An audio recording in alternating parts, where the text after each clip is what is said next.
All right, so rumor has it you guys haven't seen me in a while, and I'm gonna dispel all rumors. Here I am, Nice. live with D. Nice. T-Bone. Thank you. Well, I have to ask. I mean, I loved Ringer. Wait, look here. Wherever you want. I'll look at you.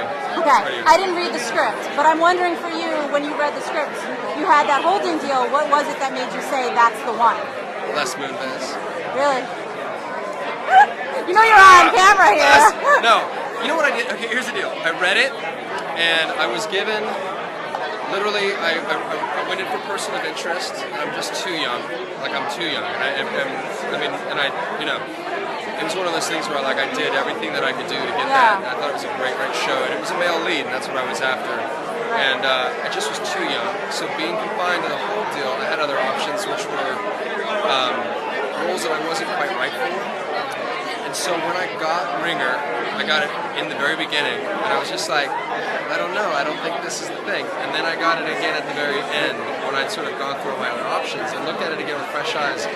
And I looked at it with new perspective, and I thought of two things. One, the fans who loved Buffy the Vampire Slayer tended to really love and support Life Unexpected, and I knew that that was a really, really good match, as you guys have been like an amazing support to me and so encouraging to me.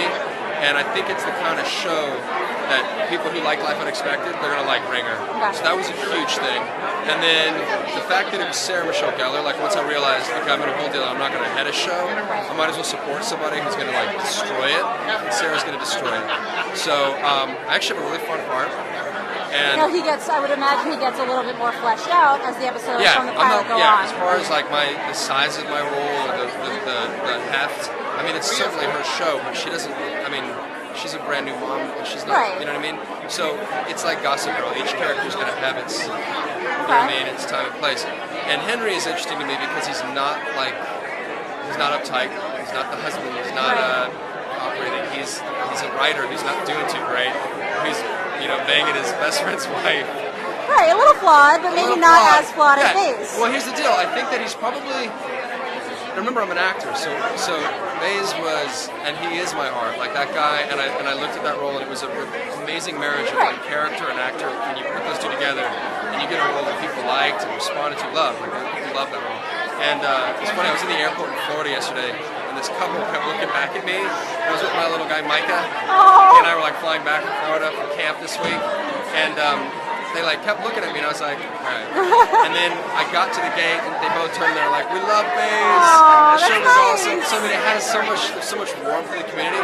But what I will do, I will try to do my best in bringing the same kind of heart and humanity and emotion that I brought to Baze to this guy, but it is going to be a different story, and he is a different character. And so what I also want to try to accomplish is like two completely different people, so that when you see Kristoffer Polaha as Baze, you're like, oh, that was cool, and then you see him as Henry Butler, you're like, wow. Right, and so I think his entrance right off the bat for anybody who's going to watch the pilot is a completely different entrance than Baze. I mean, he's definitely he plants himself. He knows who he is. Yeah, he's definitely. Yeah. Okay. Yeah.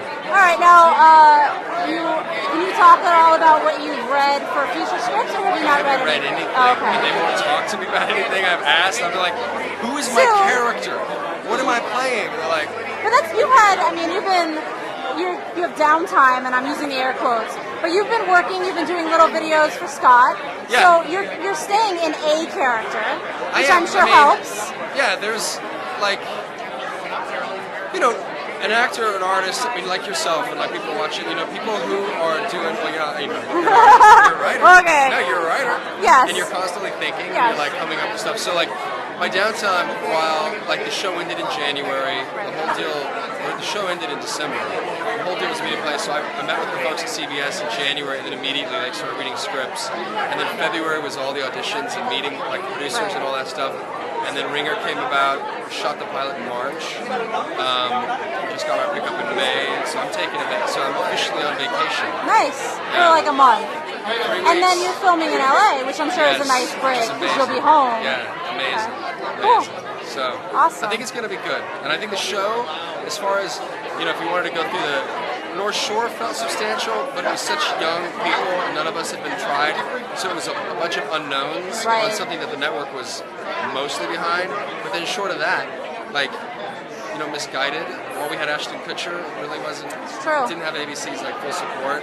Valentine was like a random thing in the ether of the MRC. Life Unexpected was always the little engine that could, and though we had support, it wasn't like this is a substantial machinery behind the show. So, you know, hopefully you guys like it. So we'll see you again. I think is the bottom line. Hopefully for a while. Awesome.